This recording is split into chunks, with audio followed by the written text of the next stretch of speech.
Energy Matters podcast.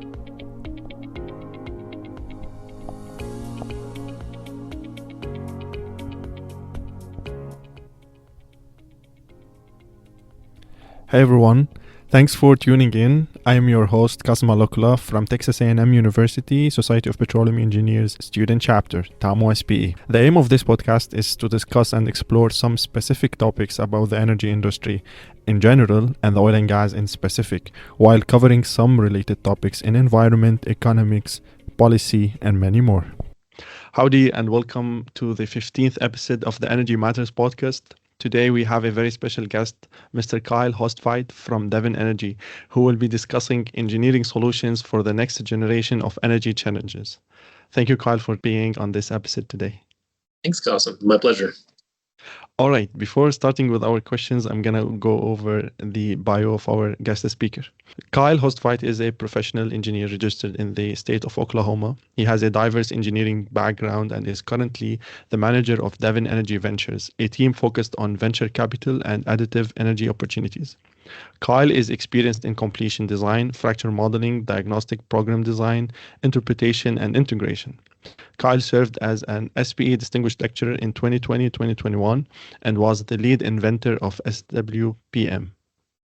Kyle is a graduate of Montana Tech with a bachelor degree in petroleum engineering and from the University of Oklahoma with an executive MBA in energy.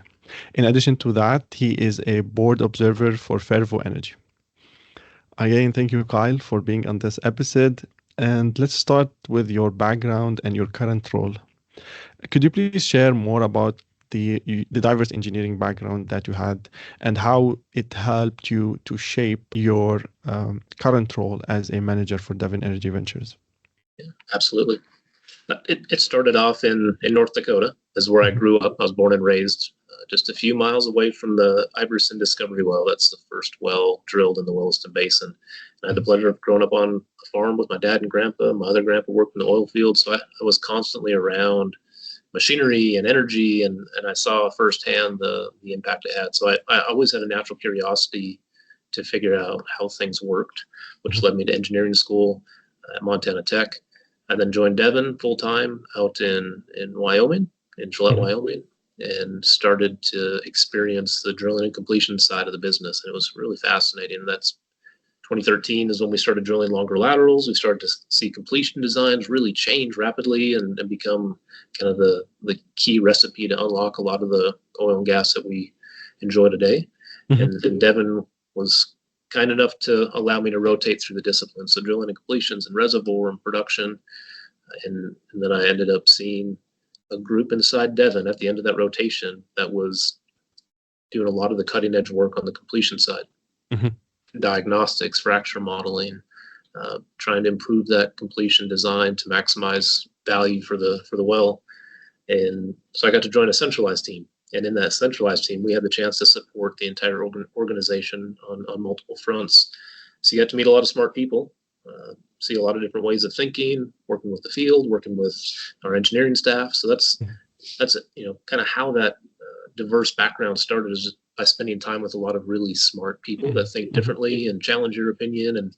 And because shale moves so rapidly, we had a lot of iterations. We could go put together a hypothesis, run it by the team, try to challenge it, make it the best thing we could. Then we could go and execute it, and we could see the results rapidly.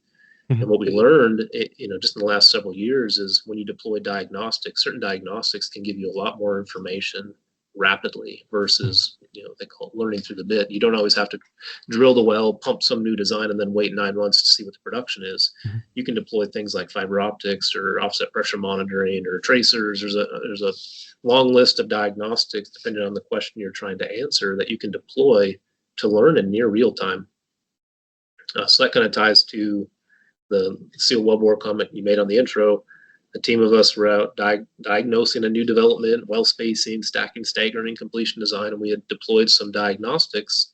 And in that effort, we discovered and invented sealed wellbore pressure monitoring, just another tool to have in the toolkit to help evaluate stimulation design. Oh, that's really cool. And so you grew up in an oil and gas family. So were any of your family members part of the oil and gas industry? I'm encouraging my children on a weekly basis to be energy aware, to appreciate and recognize that we have an incredible energy economy in the U.S. Okay. And it's made possible by a lot of hardworking individuals, a lot of intelligent people, a lot of capital that was willing to make bets. And we went from planning to import natural gas in the late 90s to now being the world's largest LNG exporter, the largest producer of oil and natural gas. And that happened because of technology. That happened because we unlocked shale. And I'm confident we're going to continue to unlock resource, whether it's U.S. shale or enhanced geothermal. We've got smart people. Our executive, David Harris, says never bet against engineers with time and capital. And with a resource as critical as energy. Energy drives modern society. Exactly. It betters human lives, a nod to Chris Wright with Liberty Energy. People that have access to energy live longer and make more money. They have a better life when they have energy. So I do try to encourage my kids to be in energy, but maybe not just bluntly saying you should go to oil and gas, but I try to encourage them to look around and recognize that your light turning on every time you hit the light switch isn't normal everywhere. The ability to stop at a corner and fuel up your car is not normal everywhere. And to be able to afford that is not normal everywhere. And to be able to go enjoy our outdoors, breathe clean air, doing all those things at the same time, it's not something that we should take for granted. Very insightful. Thank you. As a graduate of both Montana Tech and University of Oklahoma, how these educational experiences influenced your approach to leadership in the energy sector? And That's what was basically the difference between your undergraduate degree and your MBA? Did you directly continue your MBA? So the two key differences, the Montana Tech degree was engineering, so very math intensive, chemistry, physics, engineering courses, very, very difficult coursework, as I know you and all the students listening can appreciate. Learn the fundamentals of engineering and hydrocarbons and how fluid changes phases at different pressures and temperatures. So learn those key fundamentals that drive our business. And it was full-time. So I went to undergrad full-time. So that's one of the other key differences is full-time student, fully immersed in engineering school with internships in the summer. So I'd say that phase of education was focused on understanding the first principles of engineering and oil and gas.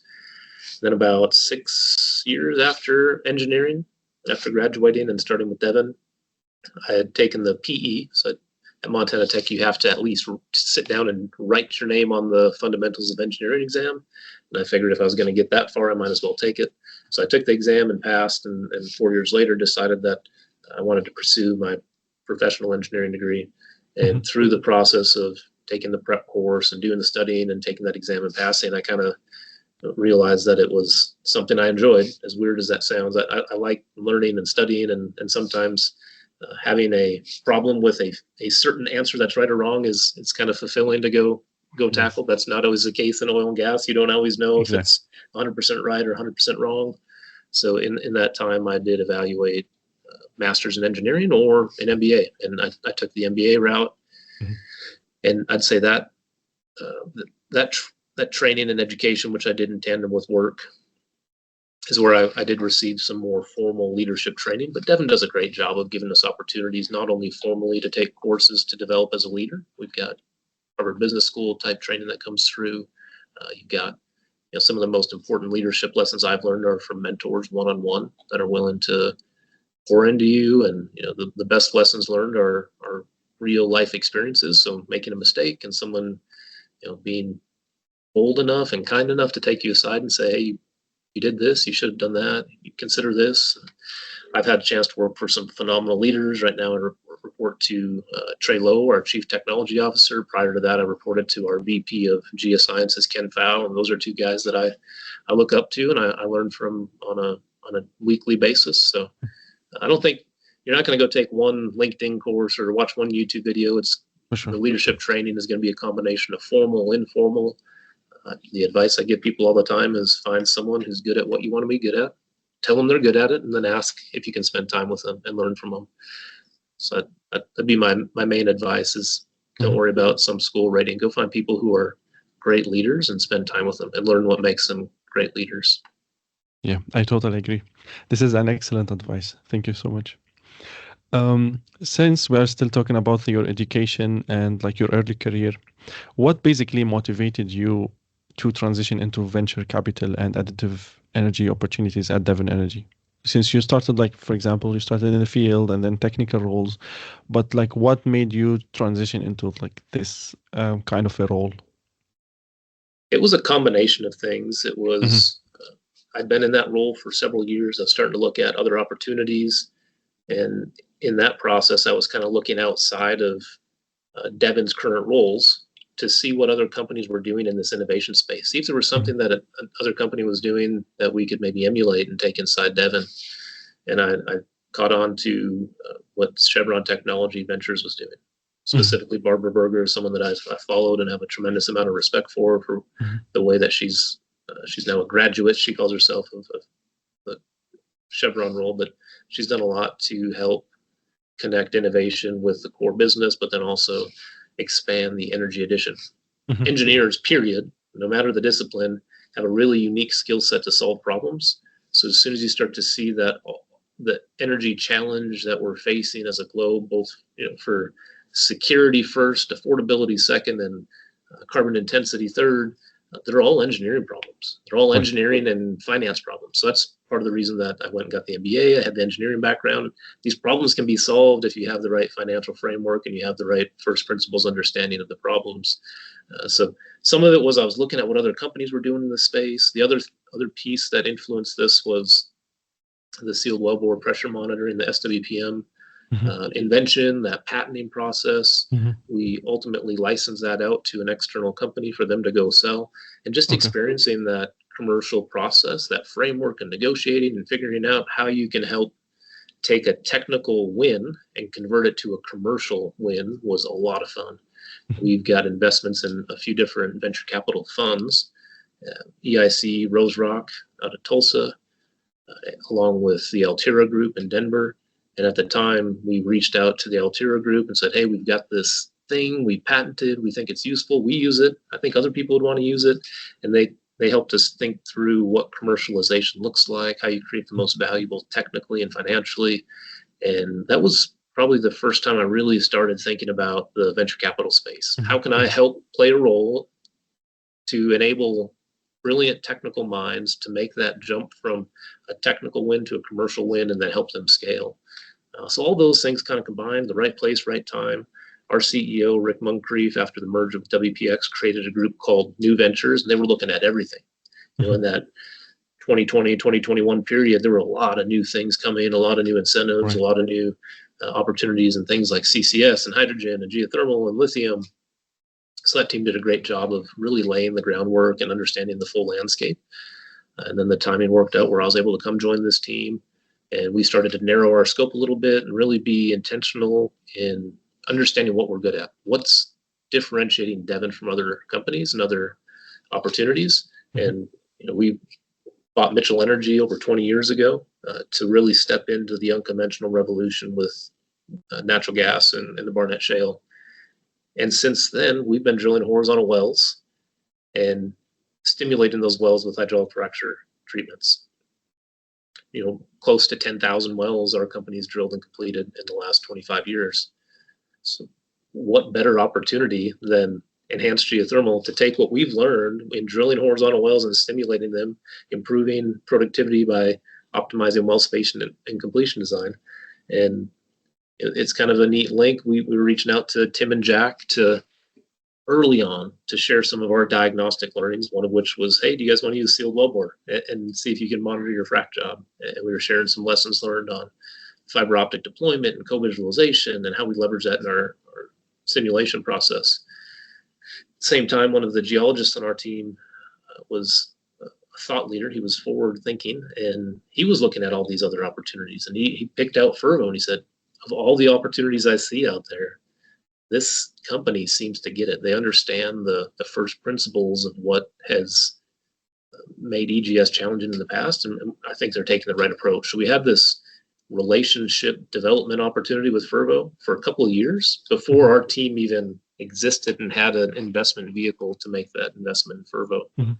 So it was a combination of all those different opportunities and experiences and spending time with great people who are successful in different areas with that patenting process. So it's been an absolute blast being part of this team and getting to see the variety of deals, not only on the venture capital side, but on this energy adjacency side as well. That's really exciting. We'll get back to geothermal energy and Fervo and what made you being interested in this. But yeah, thanks for sharing. What were the main factors for you to dig into this new role, which is really exciting. One thing that I really like about you, Kyle, and is that leaders like you are not only excelling on the management side, but also on the technical side. I have read several of your papers or papers that you co-authored, and this is really exciting and also motivating for maybe us students or young professionals to see a leader who's good at both, the management part and also the technical part. And that's why I'm gonna now dig deep more into the hydraulic fracturing and completion design, which is your area of expertise.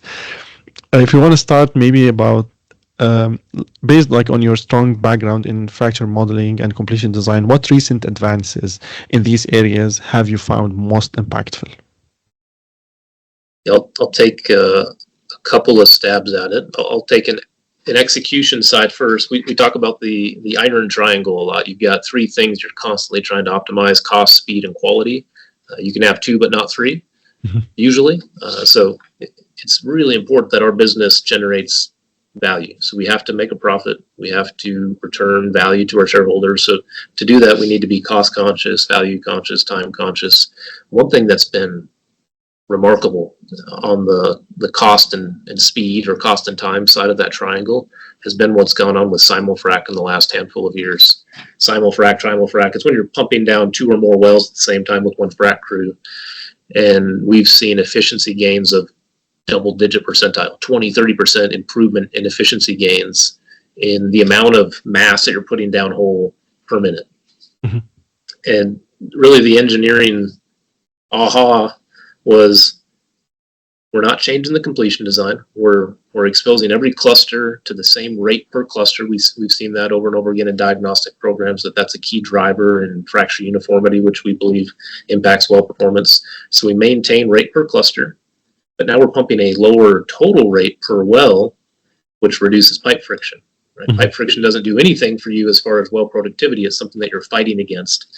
So by pumping a lower rate down two separate wells, which yields a combined higher rate, you're dealing with less pipe friction, which means less friction reducer, less diesel, and at the same time, you're able to complete more lateral feet and put more mass downhole per day. So that's been a tremendous improvement because it really does hit cost and speed without sacrificing quality.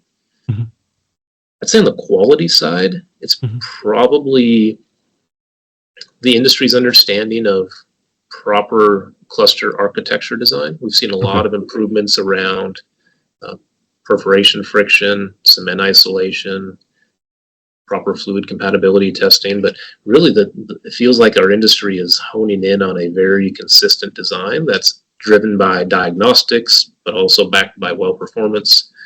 So I think the consistency of completion design with the intentionality around ensuring that you have the right perforation friction to improve uniformity across these stimulations. I remember some of the first fiber optic wells that I ever had a chance to just be around and observe and see the uniformity index.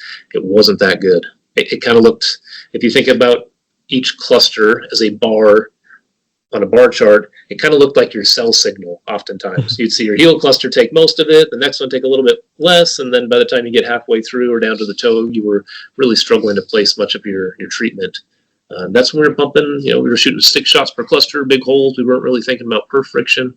And now it's common you see companies shooting single shot clusters or smaller diameter to make sure that they have proper perforation friction to improve uniformity. So I think on the quality side, it's really been in the placement and the improvement of uniformity and creating more fractures, which ultimately drives productivity in unconventionals. Okay, Sounds great. So you think companies are still um, hitting both targets, the quality and also like the cost? Or That's it's still a challenge for sure, especially for unconventional. There is still like big room for improvements. But like, do you think we will get there, like the optimum of I both? think we get closer every day. Okay, sounds good. I'm super proud of the industry as a whole for what we've done. We took the U.S. from 5 million barrels of oil a day to over 13, Hmm. and leading the globe in energy production overall, which is just remarkable.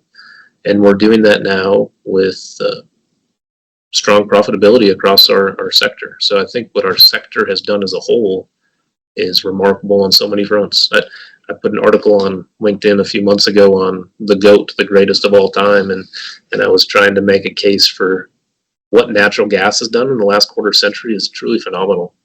I think Bill Gates is the one that says we often overestimate what we can do in a year, but underestimate what we can do in 10. And if we reflect on what the oil and gas industry in the United States has done in the last 25 years, we should be so proud of what we've done. We don't really, I don't believe in the word transition. It sounds like we're leaving something behind.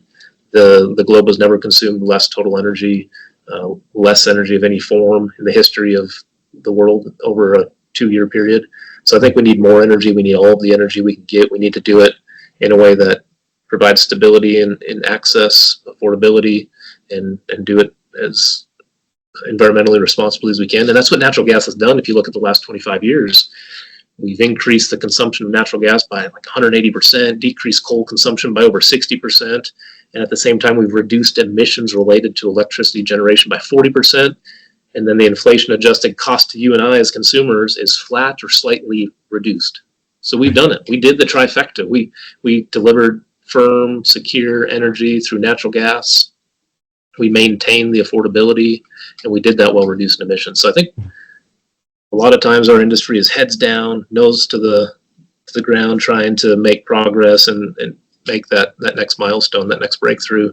Mhm. But it's healthy to reflect once in a while, look what Exactly. the industry has done and what we've accomplished and how we've bettered society. So to everyone out there that's in the petroleum department, and you might see different things online, or you might hear people talk negatively about oil and natural gas, I would encourage you to arm yourself with the facts, be factually complete, and be really proud of the industry that you're going to be part of, because it makes a difference. It matters.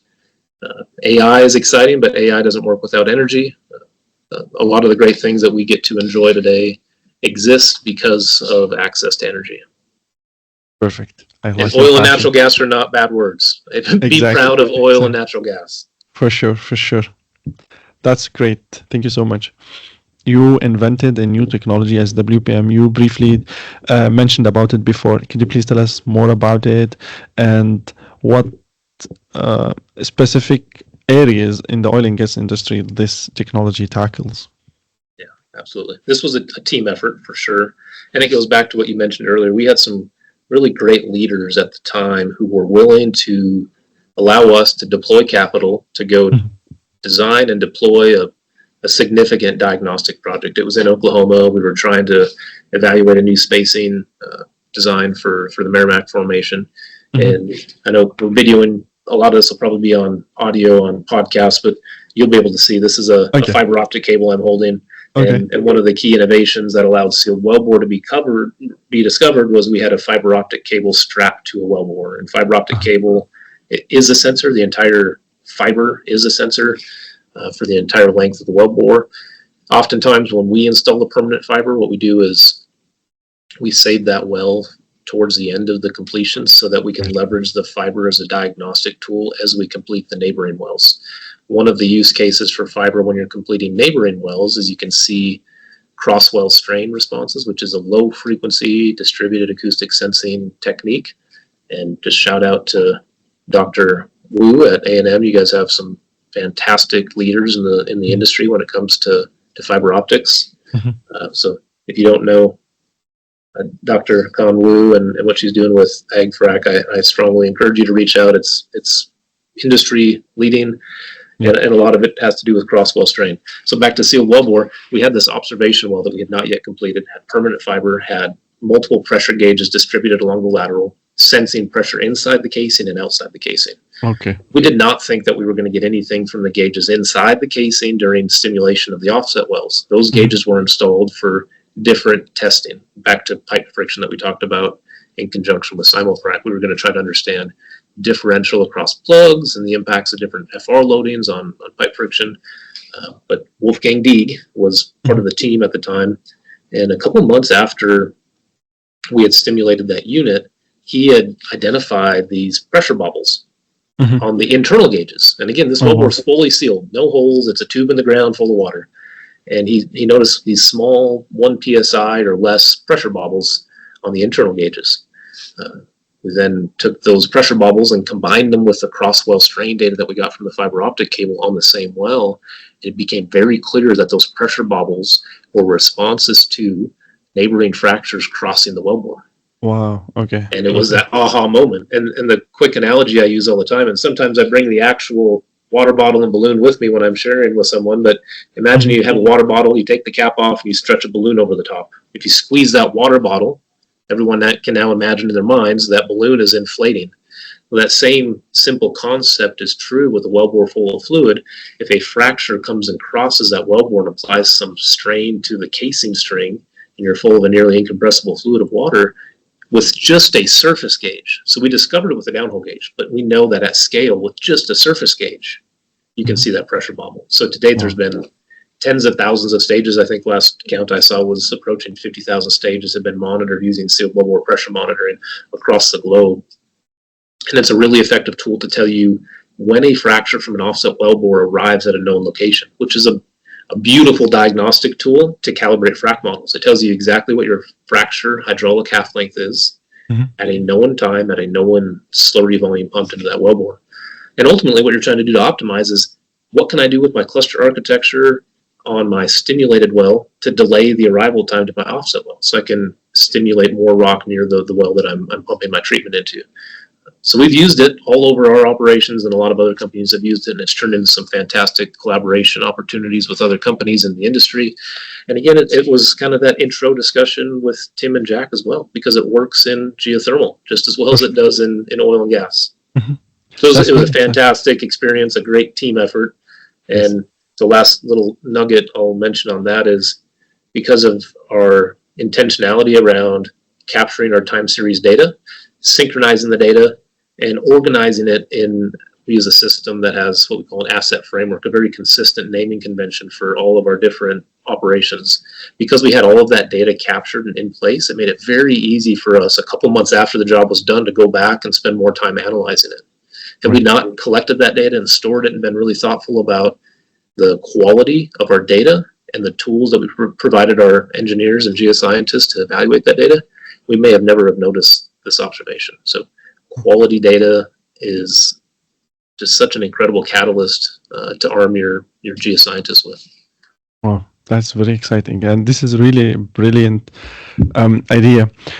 Since we are now talking about hydraulic fracturing, just in brief, I know that we have touched on this before, but what roles do diagnostic programs and their integration play in optimizing hydraulic fracturing operation? And what do you think the future is going to hold when it comes to diagnostics? I think the role they play is they help to accelerate learnings. I mentioned before, we shouldn't have to go drill and frack 100 wells one way, wait 9 months to see the production, and then hope we can figure out which one worked. Diagnostics help us go evaluate what we did and the impact it had in near real time, a fiber and pressure monitor, and you see things happening while you're pumping the job. Other tools like downhole imagery to look at perf erosion, it's weeks or days after you completed that well, you can learn so rapidly. You don't necessarily need to wait for 9 months, 12 months of production to understand if the change was effective or not. Not only because you don't want to wait that long, because in 9 months we're going to go drill 300 wells. So you want to learn as quickly as you can so you can apply it to that next well and constantly improve. That continuous improvement mindset, I think diagnostics allow us to lean into. And as far as what I see in the future, I think reflecting on what we've seen occur in the last 10 years is a nice way to try to project what you think will happen in the future. 10 years ago, you had 1 or 2 people that were the diagnostic people. That's all they did. They were in charge of most of the design and interpretation. and a lot of the other groups were focused on the very important process of executing the job. It's a lot of work to move that much equipment and get that much horsepower out to location, do it safely, put the design away. But today, I see a lot more people across our organization with hands-on experience, not only evaluating and designing diagnostics, but making recommended changes because of what they see on the diagnostics. Cool. We worked hard on the fracture modeling side for quite a while to try to make sure it was calibrated and get defits and tune it as best we could. And the adoption was progressing, but what I saw as the most important step change improvement in not only the quality of our fracture simulation and reservoir simulation, but the adoption rate and the willingness to take those learnings and make development decisions with those models was the people who were making the development decisions were now the ones interpreting the fracture diagnostics and interference testing from production results. They were the ones calibrating the model. So I think getting people hands-on, getting people more well-rounded and exposed to the full process of how you try to optimize a subsurface development, and then you use the real data where you get hundreds and hundreds of data points over and over again to calibrate and refine that model.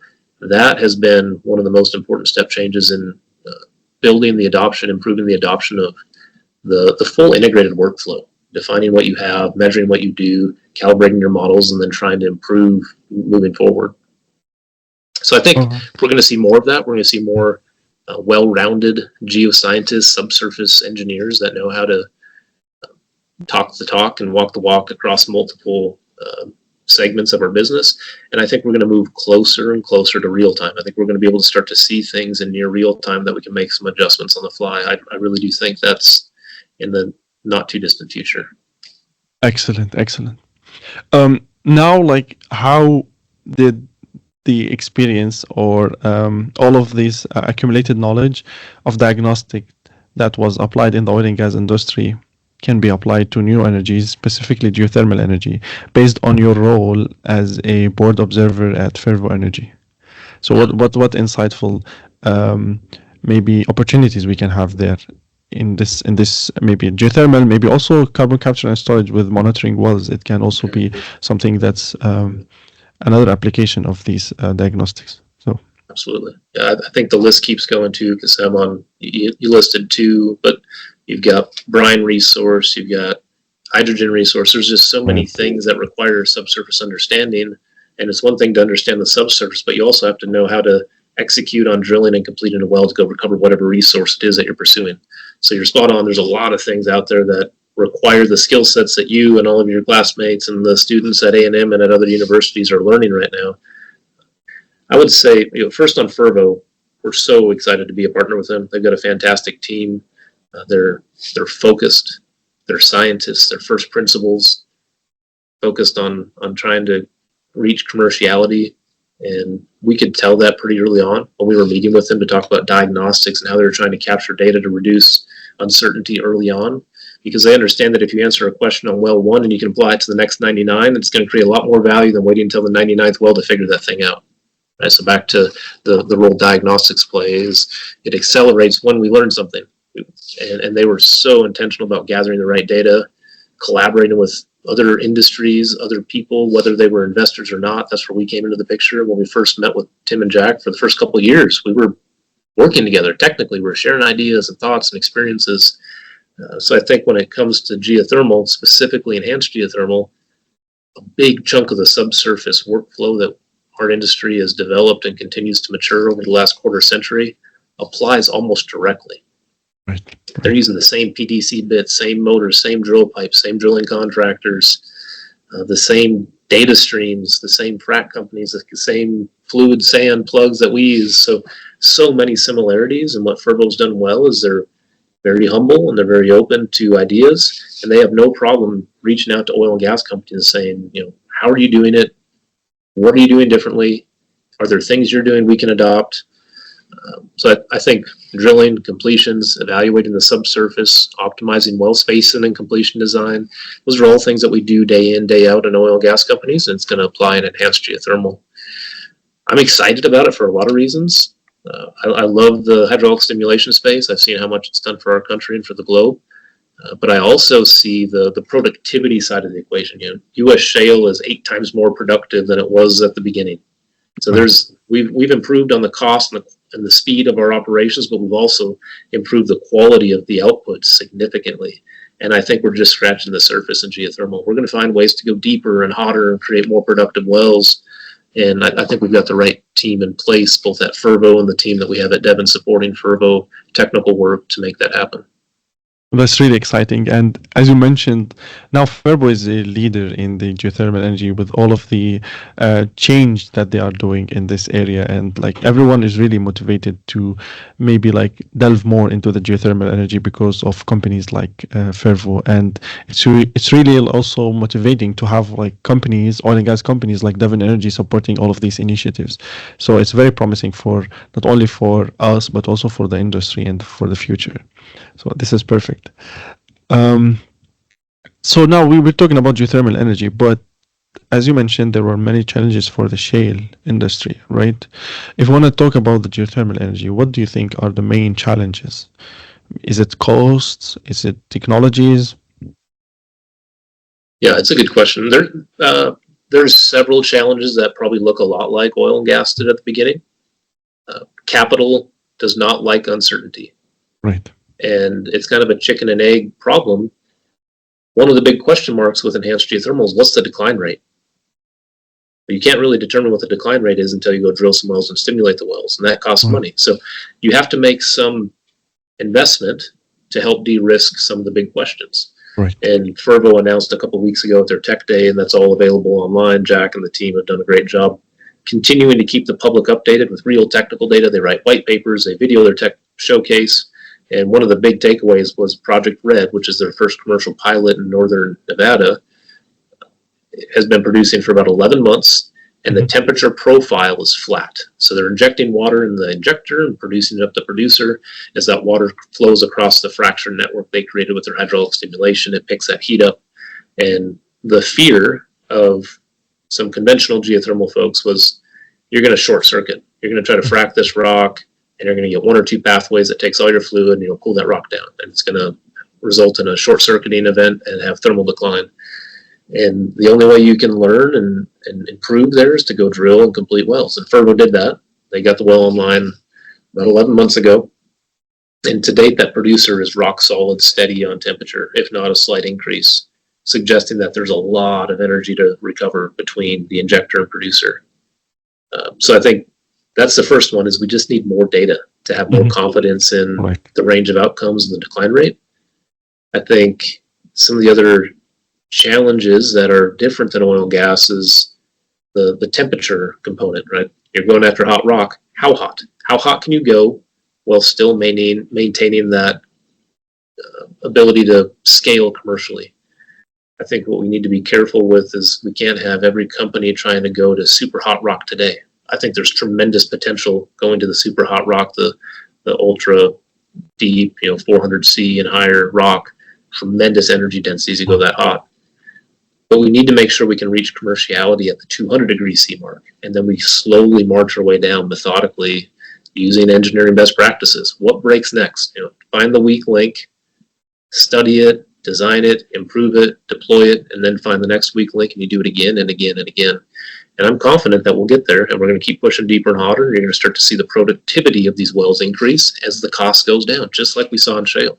Right. We're going longer with bigger stimulations, and the cost is still coming down, and the productivity is still going up in oil and gas wells. Perfect. So how about the policies and the legal aspect? Do you think like we are almost there, or we still need some time? I think it's improving. On the policy side, there's been some recent announcements just this week about improving the speed to decisions. It's very positive for the industry. One of the key differences between geothermal and oil and gas is the only way you sell your product in geothermal today, when you're talking about electricity, which is what Fervo's focused on, you can also have direct use for the heat, but we're focused on heat to electricity generation. The only way you sell that resource is through wire, right? So you need transmission. And you need that transmission to connect the resource to the end consumer. And I'd say that's probably one of the biggest challenges, Kassem, is making sure that those two things match up. Yes. You might have the most fantastic geothermal resource in the world, really high geothermal gradient, and and everything that you need technically, but if you don't have a way to sell your product through a grid, it's worthless. Right. So I think the policy and permitting reform that we're seeing make improvements is going to be really important. Our country needs to build more things quickly. Our electricity demand has been virtually flat for 2 decades, thanks to great engineering advancements with efficiency gains, with LEDs and insulation and light bulbs and all those amazing things that engineers and scientists have continued to improve upon. But now we're in this early point of the inflection where the electricity demand is starting to grow at pretty significant rates. 2 to 4% year-over-year growth is what most people are projecting, from a lot of things, from just more growth, more energy demand. The population is growing, more houses, more electric vehicles, more data centers, more everything. The electrification process is real, and it's challenging our grid. So we need to build more grid. We need to make sure that grid is accessing the resource that geothermal needs so it can send its product to market. Mm-hmm. So permitting reform is improving. What I love about geothermal energy is it feels very bipartisan. You've got the low carbon components that a lot of people want, but you also have the drilling and completion components that a lot of other people know and appreciate. It's the only non-weather dependent renewable energy. I'm a huge nuclear fan. That's probably a different podcast, but nuclear has a lot of headwinds on the policy side. I think there's some low-hanging fruit, like 3 Mile Island we just saw is going to get kicked off again for data centers for Microsoft. But after some of that low-hanging fruit is picked, if we want to truly bring new energy to the grid in a short period of time, I think enhanced geothermal is one of the best opportunities there is. Wow, amazing. Hopefully the EGS will be scalable. And do you think like there might be like some challenges in making it like not only in the US but also like in the world? We had a chance to share with some folks earlier this week at Climate Week our thoughts around geothermal and the ability to scale. Very similar question to what you just asked. And what we tried to articulate was the DOE geothermal shot, kind of their Earth shot, their moon shot target for 2050 is 100 gigawatts. Mm-hmm. We're oil and gas, so we talk barrels and scuffs. Just for a comparison, a megawatt can normally provide enough electricity for about 700 to 1,000 homes, depending on how large these homes are. So a gigawatt is 1,000 megawatts. So they're talking about 100 gigawatts. 100,000 megawatts is their target for 2050. Today, the U.S. has about 3.5 gigawatts of geothermal capacity installed. So that's a major jump, 30x increase. And all those numbers sound really big and daunting. But if you look at how many wells would that require, Fervo just announced their Cape project, which they had a producer that generated about 10 megawatts gross production, pretty steady. So if we say, all right, 1 well is 10 megawatts, we need 2 of those wells because we need an injector and a producer. And we want to hit 100 gigawatts, well, it's 100,000 megawatts. And we divide that by 10. Now we're at 10,000 wells. And you take that times 2 for injector producer. So it's like, wait, you're telling me that for 20,000 wells, with current productivity, not even going deeper and hotter, 20,000 wells, we could hit the 2050 target. Over the last 25 years, our industry averages drilling 10,000 horizontal wells every single year. So the number of wells we drill in 2 years, if they were all geothermal, would hit the 2050 target. So I think it can absolutely scale, and our industry is the best industry to help scale that because we've done it and we're doing it. And all that to say is the Fervo horizontal well was 5,000 feet. Most of the wells we drill are 10 to 15,000 feet. So we're drilling twice as many wells that have twice as long of a lateral. Yes, I think it can scale. We just need to make sure the market is providing the right signals from a pricing perspective, that policy is enabling infrastructure to be built so we can get this resource to market. But we're extremely excited about the potential of scaling geothermal. Excellent. And we also need brave companies to take the risk. Yeah, back to that comment I made earlier. Never bet against, I'll just say smart people, engineers, geoscientists with capital and time. Right. There's clear market signals that this type of energy is needed. And there's a lot of really intelligent people, incredible partners around the table trying to make it happen. So I feel like it's on the verge of really starting to inflect and provide meaningful amounts of energy. Excellent. Thank you so much. Now, another part of your journey, in addition to working in oil and gas for Devon and also being like as an observer for Fervo, you're also an active SPE member, which is another thing that I'm really like excited to talk about, especially for someone like you who's always like participating in different events, organizing different kind of workshops, conferences. Are you the next chair for the hydraulic fracturing conference? I am. All right, this is amazing. See. Thank you. All right. So tell us more about SPE, Society of Petroleum Engineers. You have been involved and an active member at SPE, and you have also been an SPE distinguished lecturer in 2020, 2021. So, like, what makes SPE special for you, and why you are always like at the forefront, like to volunteer and to give back? Yeah, that was a great question. The 2 words to describe why it's special is the people. Like, that's it. SPE without the people would not be what it is. You've got Right. incredible leadership, incredible volunteers, members. That's what makes SPE great. You know, the mission is to connect people, disseminate information. And I was early in my career. I was involved when I was in university, and I started attending conferences. I had some great mentors here at Devon that took me in under their wing. They let me help co-author papers. I realized that process wasn't as daunting as it sounded to me at the time. And back to my earlier comment, I saw some really good people that were really good at what I wanted to be good at. And I asked them if I could spend time with them and learn. And they were kind enough to allow me to, and taught me how valuable doing quality technical work is with an integrated team, and then sharing that information with the industry through publications. And as soon as you start spending time on panels, on behind podiums, presenting papers, the opportunities that come at you are tremendous. And the people that are reaching out are people that are passionate about the same things you are, and they may want to learn from you, or they may have had lessons learned that they want to share with you. And once that snowball started rolling down the hill, it just got bigger and bigger. And I was so blessed and fortunate to be connected with the people I've been connected with. So I first benefited greatly, and still do in many, many ways.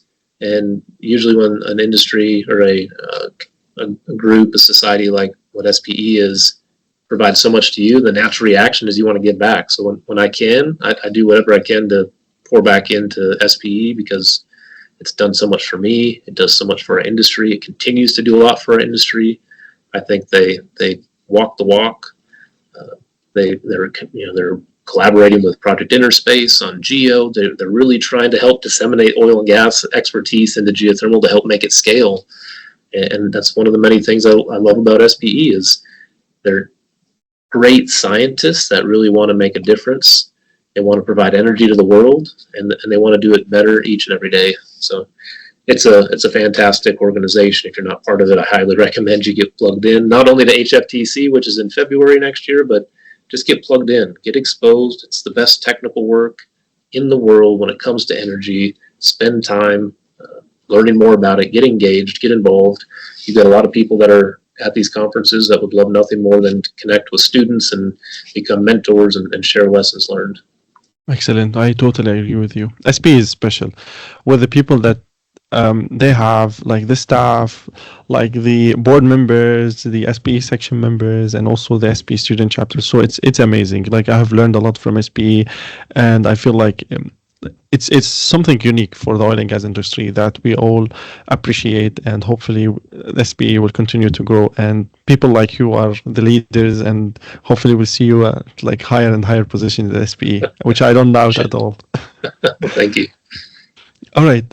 This conversation is going so fast. As I mentioned before, like we want to have like around 30 minutes, but now like it's about like more than 40 minutes, which I really enjoying. And I have prepared a lot of questions, but obviously we're not going to go over all of them.